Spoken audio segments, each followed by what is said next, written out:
आई हुए कुछ न कुछ सीख कर जाएंगे। मित्रों, ग्रामीण पत्रकार एसोसिएशन एक ऐसा संगठन है जो ग्रामीण क्षेत्र में कार्य करने वाले पत्रकारों के सम्मान और की लड़ाई को लड़ता रहता है। मित्रों, जनपद बलिया से इस संगठन की नींव रखी गई थी और स्वर्गीय बालेश्वर लाल जी के दिमाग की ये उपज थी कि ग्रामीण क्षेत्र में कार्य करने वाले पत्रकारों को उनके अधिकार और उनके स्वाभिमान और उनकी पहचान बनाने के लिए एक संगठन खड़ा किया जाए। तो आज ये संगठन संपूर्ण उत्तर प्रदेश में नहीं, पूरे भारतवर्ष में आदरणीय राष्ट्रीय अध्यक्ष देवी प्रसाद गुप्ता के अथक प्रयास से ही अपना परचम फहरा रहा है। ग्रामीण पत्रकार एसोसिएशन किसी परिचय का मोहताज नहीं है। मित्रों, जब जब ग्रामीण पत्रकार एसोसिएशन के सदस्य पदाधिकारी पर कोई संकट आया है तो ग्रामीण पत्रकार एसोसिएशन यहाँ पे पदाधिकारी, आपके मेंबर्स यहाँ पे उपस्थित हुए हैं, तो बहुत एक अच्छी अपॉर्चुनिटी है आप लोगों के लिए। आपस में आपका परिचय हो जाता है, इंट्रोडक्शन हो जाता है और कई ऐसी चीजें जिस पे आप एसोसिएशन मूव करेगा उस पे आप लोग बातचीत कर सकते हैं। प्रशासन के रोल में मीडिया के साथ समन्वय बहुत आवश्यक रहता है और बिजनौर में बहुत अच्छा एक पॉजिटिव माहौल सभी पत्रकार बंधुओं से हम लोगों को मिलता है। कभी भी कोई ऐसी एडवर्स सिचुएशन कभी नहीं आई। आप लोगों के सहयोग से जितनी हमारी गवर्नमेंट स्कीम्स हैं उनका बहुत अच्छा कवरेज आता है, हमारे कार्यक्रम रहते हैं या हमारी जो भी चीजें हैं जिसमें हमें फोकस करना है, हमेशा बहुत अच्छा सहयोग मिला है। इसी प्रकार से हम लोगों को सहयोग हमेशा मिलता रहे। जो आम पब्लिक है, जैसे बिजनौर की जो आम जनता है, वो मीडिया की नजरों से ही प्रशासन को जानेगी, गवर्नमेंट की स्कीम्स को जानेगी। तो इस प्रकार बहुत रिस्पॉन्सिबिलिटी आप लोगों के ऊपर आ जाती है कि कोई चीज जैसी है उसको वैसा व्यक्त करना बहुत आवश्यक हो जाता है, क्योंकि आम आदमी सिर्फ घर पे बैठ के अखबार पढ़ता है और उससे ही अपनी इमेज बनाता है, क्या सही हो रहा है क्या गलत हो रहा है। वो इंटरप्रिटेशन जो है वो बहुत वैल्यू देता है। अब तक आप बहुत अच्छे तरीके से सहयोग करते रहे हैं और इसी प्रकार से जो सहयोग आपका हमारा बना रहे, यही मैं आशा करूंगी। आप लोगों को बहुत बहुत बधाई और शुभकामनाएं। धन्यवाद। बहुत ही सारगर्भित आपका उद्बोधन। हम जब आपसे इनविटेशन देने गए थे, जब आपके बारे में बताया, मुख्य अतिथि जी के बारे में, तो आपने मैंने जी आइएगा जरूर, कार्य बड़ी सेना थी, लेकिन महात्मा बिदोड़ ने वो सब छोड़ करके और एक कुटिया को अपना आवास बनाया। लेकिन उनकी उपलब्धि क्या है? जहां सत्य होता है वहां ईश्वर होता है। कैसे उनके घर गए, दुर्योधन का भाग छोड़ दिया। मैंने ये उदाहरण इसलिए दिया है कि मित्रों, पत्रकारिता का धर्म ये सर्वोच्च है, लेखनी का धर्म और मर्यादा ये दोनों सर्वोच्च हैं। आज जो विश्वास का संकट पैदा हुआ है हमारे सामने, एआई के जमाने में फेक न्यूज की बाहुल्य हो गई है, इससे हम कैसे निपटें? आप जानते हैं, स्वाधीनता के संग्राम में कलम बहुत बड़ी ताकत बनी। चाहे वो लोकमान्य तिलक हो, चाहे गोखले हो, चाहे बापू हो, सभी ने पत्रकारिता का सहारा लिया, कलम का सहारा लिया, कलम को हथियार बनाया। आज वो स्वाधीनता संग्राम का हथियार, जब हम स्वाधीनता का में जी रहे हैं, इस समय कुंद क्यों हो रहा है? ये बहुत बड़ा प्रश्न है, बहुत बड़ी चुनौती है। मैं हमेशा कहता हूं कि जो सत्य के सर्वाधिक निकट रहता है वो ग्रामीण पत्रकार है। कोई भी घटना नूरपुर में घटती है, बिजनौर में घटती है और किसी भी क्षेत्र में, तो जो गांव का पत्रकार है, कस्बे का पत्रकार है, जिले का पत्रकार है, वो सत्य के सर्वाधिक निकट होता है। आपकी स्टोरी को दिल्ली और लंदन ये कैच करते हैं, उठाते हैं, फिर उसको सजाते हैं, नाम उनका होता है, कलम और समाचार की जड़ में आप होते हैं। इसलिए अगर सत्य और नीति की रक्षा करनी है तो आपको हमेशा प्रतिपल सजग और सचेत रहना होगा। आपकी सजगता, आपकी सचेतता, ये वास्तव में यही इस चुनौती का सामना कर सकती है, यही इसका समाधान है। मैं सदैव कहता हूँ कि अग्निकुंड चाहे कितना भी बड़ा हो, ज्वालाएं कितनी भी प्रबल हो, लेकिन अगर उनमें आहुतियों का क्रम बंद हो जाता है तो मृत्यु वो एक न एक दिन राख के ढेर में बदल जाता है। इसलिए आहुतियों का क्रम कभी बंद नहीं होना चाहिए। सत्य के साथ, आप सबको ध्यान है, पांडवों के साथ कितनी सेना थी, लेकिन कृष्ण उस सेना के साथ थे। युद्धोधन के साथ तो बहुत बड़ी सेना थी। पराजय किसकी हुई और विजय किसकी हुई, मैं उसमें तो नहीं जाऊंगा, आप सबको पता है। लेकिन सत्य की विजय होगी, विलंब हो सकता है। हम सत्य के पक्षधर बने, नीति के पक्षधर बने। इससे सरोकार है और न ही उसकी क्या कीमत थी, इससे सरोकार है। उसके अंदर क्या लिखा था, मैं आप लोगों के सामने उसको वर्ड बाय वर्ड बताना चाहता हूं। उसमें लिखा था, हमारे क्रांतिकारी भगवती चरण बोहरा हुए हैं, स्वतंत्रता संग्राम के बहुत क्रांतिकारी नौजवान थे। उन्होंने लिखा है कि समाज के अंदर केवल 10% ऐसे होते हैं जो अच्छे और बुरे काम करते हैं। दो धार्मिक और अधार्मिक होते हैं, जो देवता और असुर होते हैं, केवल 10% होते हैं। उन 10% में अगर 6% असुर प्रवृत्ति के लोग इकट्ठा हो जाते हैं तो 90% जो लोग होते हैं जो केवल अपनी रोजी रोटी को चलाना चाहते हैं, बाल बच्चों का पालन पोषण कर रहे हैं, अपनी नौकरी, अलग ही दिखने लगे पत्रकार। वेशभूषा बहुत आवश्यक है। और उससे अगला पॉइंट है ब्रह्मचर्य का पालन। जो ब्रह्मचर्य का पालन करता है, निश्चित रूप से भगवान उसके साथ हो जाता है। ब्रह्मचर्य का पालन करने वाले के सामने कोई भी रुकावट नहीं आती है। पहाड़ जैसी समस्या भी है, तिनके जैसी समस्या दिखने लगती है। इसलिए आपको ब्रह्मचर्य, मुख्य वक्ता सहित कार्यक्रम अध्यक्ष सहित सभी मंचासीन हमारे पदाधिकारी पुस्तिका का विमोचन करें। धन्यवाद।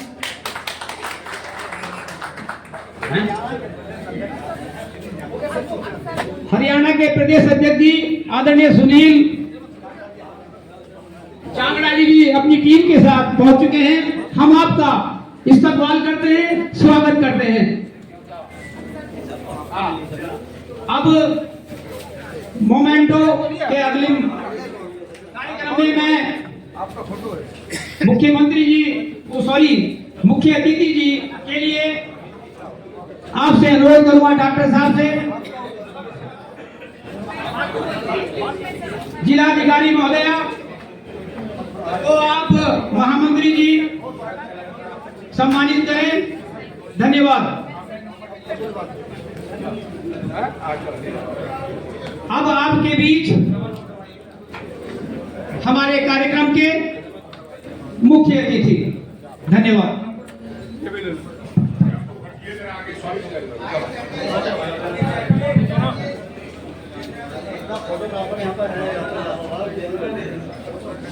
सभी सम्मानित महानुभाव,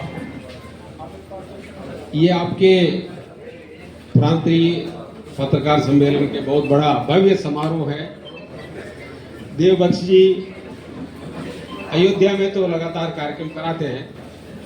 इस बार यहाँ पर यहाँ के स्थानीय पत्रकार और वेस्ट के विशेष रूप से इनके अनुरोध पर इस बार इन्होंने यहाँ पर बहुत सुंदर आयोजन किया है।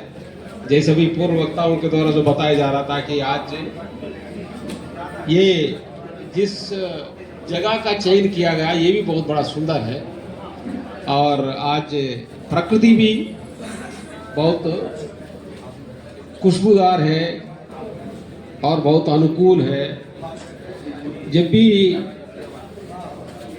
बहुत बड़ा पवित्र भावना के साथ, बहुत बड़े उद्देश्य के साथ जब कार्य करते हैं, परिस्थितियां भी अनुकूल होती है, प्रकृति भी अपनी कृपा बरसाती है। ये सबको एक गहराई से प्रकृति एहसास कराती है, परमात्मा की उपस्थिति का एहसास कराती है। जब भी कोई बड़ा काम बड़े पवित्र भावना के साथ बड़ा व्यापक कार्य और समाज हित का कार्य जब करते हैं, हम सब लोग अपने अपने जीवन में विभिन्न स्तरों पर इसका एहसास करते हैं कि ईश्वर की मौजूदगी है और अलग अलग ढंग से ईश्वर की सत्ता प्रेरित करता है सन्मार्ग पर जाने के लिए। एक और बात बता दें, भारत भूमि ऋषिमुनियों की धरती है। हम सब लोग इसको एहसास करते हैं और सब लोग जानते हैं, यदि ईश्वरी सत्ता का हस्तक्षेप ना हो, खुले छूट दे दिया जाए, खुली छूट केवल बाहुबल का प्रदर्शन के आधार पर यदि आगे बढ़ना हो, इस संसार में हमेशा दुष्ट ही जीतता है। यदि परमात्मा की सत्ता पीछे नहीं लगेगा, हम लोग अपने शास्त्र में भी पढ़ते हैं, जब दैवासुर संग्राम होता है हमेशा असुर ही जीतते हैं। दैव तभी जीत पाता है जब परमात्मा अपनी ताकत को, सत्ता दैव के पक्ष में लगा देता है। बिना दैव के पक्ष के देव अपने आप नहीं जीत सकते, क्योंकि असुरों में बहुत बड़ा संगठन होता है और असुरों में बहुत बड़ी प्लानिंग भी करते हैं और बहुत बड़ा मेहनत करके ऐसे संसाधनों को भी एकत्रित करते हैं। तो इसलिए क्योंकि वहां पर व्यक्ति को तात्कालिक सुविधाएं दिखती है, तरह तरह की पद प्रतिष्ठा भोग, ये बाहर की वैभव, ये सब आसुरी प्रकृति वालों को बहुत बड़ा ललचाते हैं। उसके लिए लोग जुट के बहुत बड़ा एक दूसरे के साथ पूरी टीम भावना के साथ और पूरी ताकत के साथ जुट जाते हैं। हमेशा अच्छे लोगों में उतनी बड़ी यूनिटी, उतनी बड़ी एकता, उतनी बड़ी निष्ठा के साथ ये लोग जुड़ नहीं पाते, क्योंकि अच्छे कार्य के लिए यहां पर उस तरह का मोटिवेशन लोगों को नहीं मिल पाता, उस तरह का, क्योंकि वहां पर तो तत्काल पद दिखता है, पैसा दिखता है, भोग दिखते हैं। इनके पास क्या दिखेगा? अच्छे लोगों के पास इनको त्याग करना पड़ता है, तपस्या करना पड़ता है। इसलिए बहुत बार व्यक्ति उतनी निष्ठा के साथ, उतनी जुझारूपन के साथ, उतनी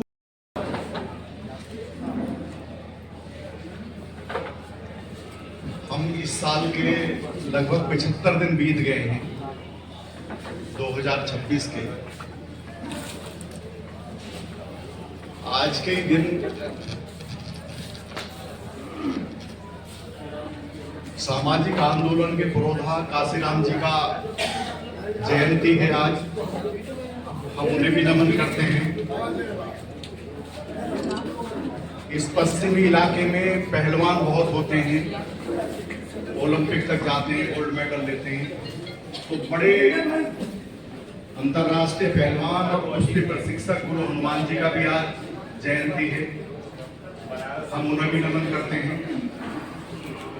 इस इलाके से खास लगाव रखने वाले दिल्ली के पूर्व मुख्यमंत्री जो दुनिया में नहीं है, साहब सिंह की भी आज जयंती है, उन्हें भी याद करते हैं।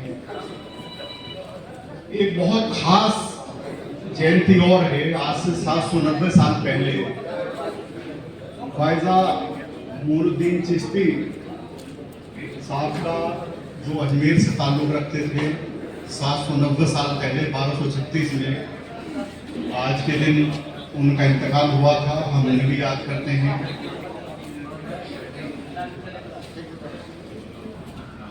महाभारत सीरियल बड़ा लोकप्रिय हुआ है देश में। उसकी पटकथा लिखने वाले प्रोफेसर डॉक्टर मासूम राजा साहब का भी आज के दिन इंतकाल हुआ था। हम उन्हें भी याद करते हैं। ये बिजनौर की धरती बड़ी ऐतिहासिक धरती है। पहले स्वाधीनता संग्राम जो 1857 में हुआ, 6 दिन तक इस जिले का अधिकांश हिस्सा आजाद रहा। हर जाति, हर धर्म के लोगों ने मिलकर उस लड़ाई को लड़ा। ये कौमी एकता और मोहब्बत की धरती है। शायद कई लोगों ने चर्चा की होगी, बिजनौर की धरती को मोहब्बत की धरती भी कहते हैं। यही पास में अगर आप जाएंगे तो गंगा नदी है। उत्तर प्रदेश में सबसे ज्यादा इलाका गंगा नदी बिजनौर में कवर करती है। हरिद्वार से निकलते बिजनौर शुरू हो जाता है, मुजफ्फरनगर का बॉर्डर छूती है, उत्तराखंड के बाद मेरठ का बॉर्डर छूती है और फिर अमरोहे का बॉर्डर छूती हुई आगे चली जाती है। गंगा के उस पार हस्तिनापुर है, इधर विदुर कुटी है। दोनों के बीच 12 किलोमीटर का एयर डिस्टेंस है।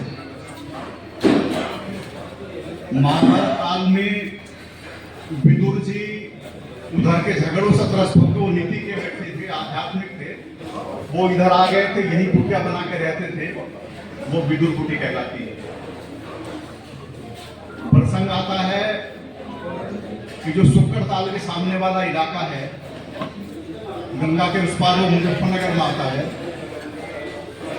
इधर रावली जगह पड़ती कण्व ऋषि का आश्रम थी। ऐसी मान्यता है कि कण्व ऋषि के आश्रम में हस्तिनापुर के राजकुमार दुष्यंत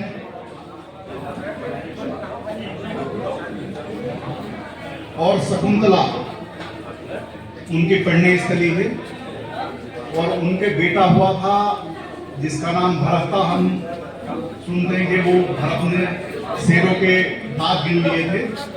ये सारा इलाका वन क्षेत्र था उस समय। हिमालय की तलहटी में उस भरत के नाम पे इस देश का नाम भारत पड़ा है। यानी इस देश को भारत देश नाम देने का श्रेय भी इसी जनपद को जाता है। ऐसी धरती पे जो मोहब्बत की, प्यार की, सामाजिक एकता की, भाईचारे की धरती है, उस धरती पे जब आप पत्रकारिता की चुनौती और उसके समाधान पर चिंतन कर रहे हैं तो जाहिर सी बात है कि विदुर की धरती का चिंतन अच्छा ही होगा। जब धृतराष्ट्र आते थे, प्रसंग आता है तो एयर ट्रेवल था, नाव से आते थे। आधा घंटा लगता था हस्तिनापुर से विदुर कुटी आने में। और विदुर से मिलने के बाद जब जाते थे कहते विदुर तुमने मेरी आंखें खोल दी। बताइए, परिवार में कोई झगड़ा होना चाहिए? अरे भाई, मैं अंधा था तो मेरा छोटा भाई पांडु राजा बनने का, और युधिष्ठिर की काबिलियत पर किसी को कोई शक तो है नहीं। और युधिष्ठिर के नेतृत्व में हस्तिनापुर बहुत आगे जाएगा। लेकिन कहते हैं जैसे ही आधी गंगा पार करते थे तो धृतराष्ट्र कहते थे कि विदुर कहे तो ठीक रहे थे, लेकिन अंधा मैं हूं, मेरे बेटे तो अंधे नहीं है, दुर्योधन तो अंधा नहीं है। और जब हस्तिनापुर जाते थे तो कहते थे कि दुर्योधन, राजपाल में कोई भाई भतीजा नहीं, युद्ध की तैयारी करो।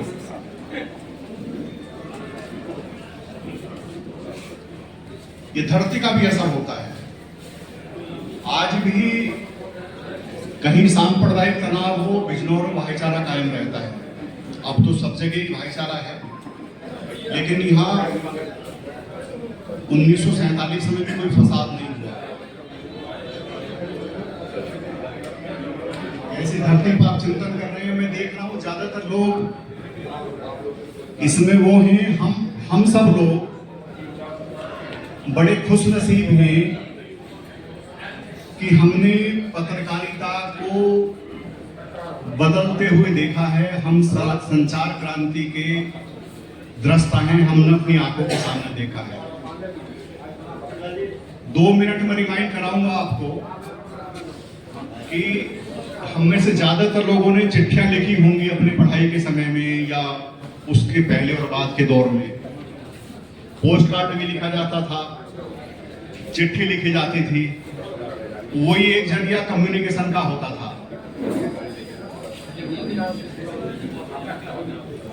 अखबार के लिए 24 घंटे का इंतजार। कुछ लोग आकाशवाणी पे समाचार सुन लिया करते थे, कुछ लोग बीबीसी पे समाचार सुन लिया करते थे, बस इतना ही था। और ये लगभग 80 के दशक तक यही स्थिति थी।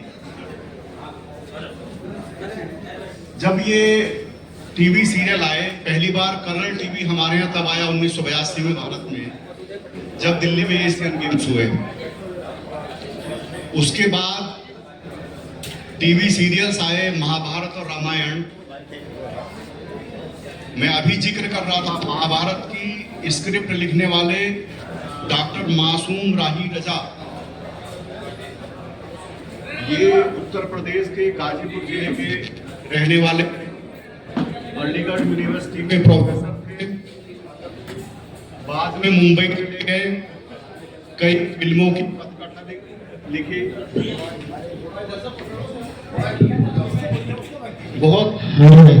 बहुत विद्वान थे। और बहुत रिसर्च करने के बाद उन्होंने महाभारत सीरियल लिखा, जो अब तक की लोकप्रियता का सबसे आगे रहने वाला सीरियल रहा है। तो हम लोग चिट्ठी का जिक्र कर रहे थे, चिट्ठी देखी, उसके बाद हमने रेडियो, अखबारी बड़ी दूर से आते थे, कई बार अगले दिन आते थे। फिर टेलीविजन की शुरुआत हुई 80 के दशक में। गांव तक 80 से 90 के बीच टेलीविजन पहुंचने लगे। 90 से 2000 के बीच में हमने संचार क्रांति का वो दौर देखा, जब लोग कहते थे कि अब तो खबरों के चैनल आ गए, 24 घंटे खबरें आती हैं चैनल्स में, अब पत्रकारिता का क्या भविष्य होगा, क्या चुनौतियां हैं। उसके बाद आगे चले,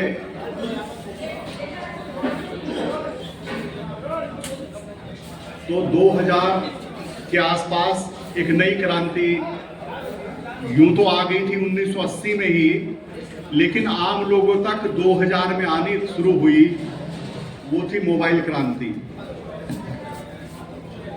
2000 में 14-15 रुपए रेट थे कॉल के 1 मिनट के, लेकिन 2004 में 2-3 रुपए रह गए थे।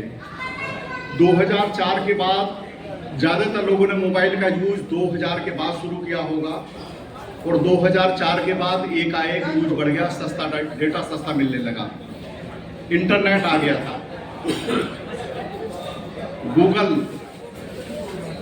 फेसबुक, यूट्यूब, 2010 आते आते सूचनाओं का विस्फोट हो गया। जो पहले चिट्ठी लिखा करते थे, मैं बताऊं कि हम लखनऊ पढ़े तो पैसा मंगाना होता था, मेरा भी मूल जिला बिजनौर ही है।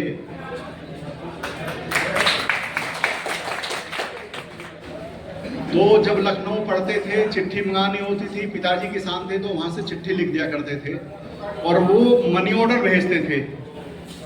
अगर ड्राफ्ट भेजते तो बैंक में अकाउंट नहीं होते थे, वहां मिल जाते थे मनी ऑर्डर, 500 रुपए का मनी ऑर्डर मिल गया, और 5 रुपए पोस्टमैन लेता था, और वो फटाफट डिलीवरी कर देता था सेम डे। अब क्या सीन है, अब आप दुनिया के किसी कोने में बैठे हैं। मैं लखनऊ था जब कटारिया जी का फोन आया 15-20 दिन पहले, वो यहां से बोले, हमने वहां सुन लिया। यानी ध्वनि जो है, हमारी आवाज जो है, ये ईथर वेव्स के रूप में वायुमंडल में जाती है, वो गई, वहां के ट्रांसमीटर ने वो उस फ्रीक्वेंसी को पकड़ा, और हमें लगभग उसी समय उन्होंने हेलो बोला, हमने हेलो बोल दिया। विदेशों में करोगे 2-4-5 सेकंड का डिस्टेंस आएगा, डिफरेंस आएगा। यानी जो हम यहाँ बोल रहे हैं वो बात दुनिया में हम कहीं भी उसी समय लगभग सुना सकते हैं। आपको पैसा भेजना है, आपके हाथ में मोबाइल है, उधर से कहा कि भेजिए 10,000, इधर से कहा चेक करो, मिल गए नहीं मिले। मनी ऑर्डर 1-1 हफ्ते में जाता था, चिट्ठी जाती थी, सारा बड़ा बदलाव आ गया। और ये हमारी पीढ़ी जो यहाँ बैठी हुई है, जो यंगस्टर आएगा उसे शायद भरोसा नहीं होगा। मेरा बेटा लास्ट ईयर की बात है, वो दिल्ली यूनिवर्सिटी में पढ़ता था। मैंने बाजार को सामान लेने के लिए भेजा, मार्केट कोई दूर नहीं है। वो 1 मिनट बाद घर के बाहर से लौटा। मैंने कैसे लौटाया कि बोले फोन ले लूं।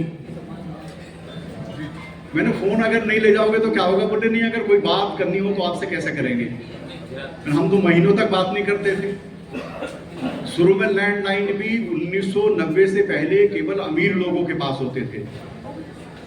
1990 से 2000 के बीच भी सिफारसी लोगों के पास लैंडलाइन फोन होते थे।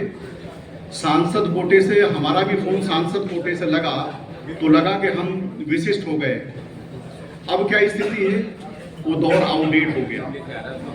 कुल मिला के कहने का ये है कि दुनिया बड़ी तेजी से बदलती रहती है।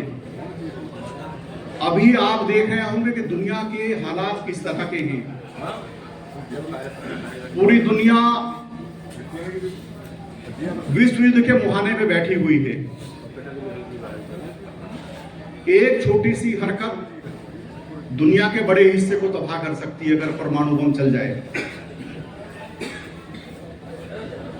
अब इस तरह के हमले हो रहे हैं कि कौन कहां बैठा है उसकी लोकेशन लो, वही हमला कर दो। ईरान पे इसी तरह का हमला हुआ है। ये टेक्नोलॉजी का दौर है, ये कम्युनिकेशन रिवॉल्यूशन का दौर है, संचार क्रांति का दौर है। हालांकि जो हो रहा है वो अच्छा नहीं है।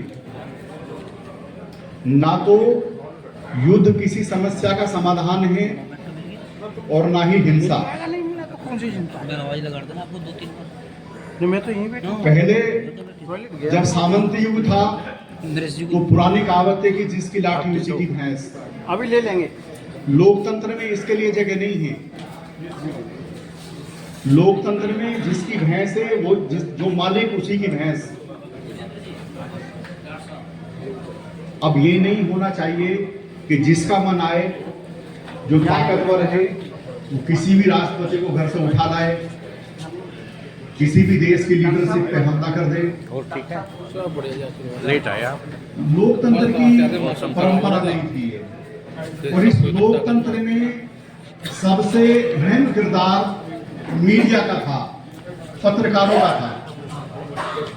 जब संविधान सभा में बहस चल रही थी कि साहब 3 स्तंभ लोकतंत्र के, विधायिका जो कानून बनाती, विधान बनाती है, जिसमें लोकसभा विधानसभा आती है, इसे हम विधायिका कहते हैं।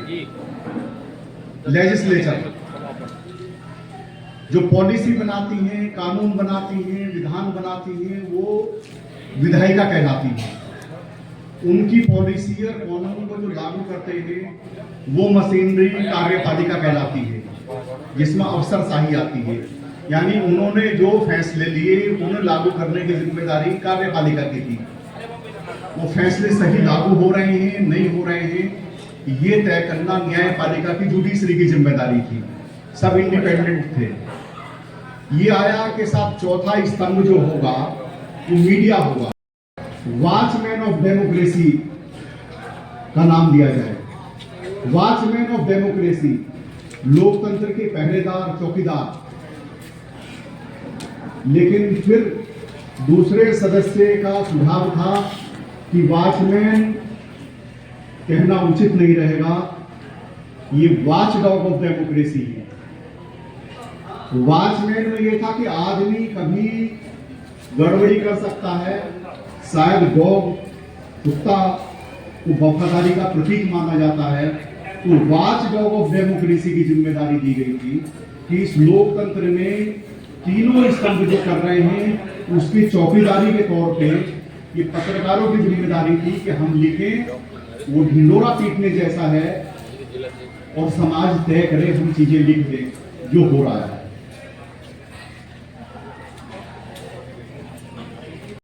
तो अखबारों का क्या होगा?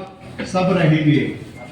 जो जिम्मेदारी को सभी सही ढंग से निभाएगा वो लंबे समय तक काम करेगा।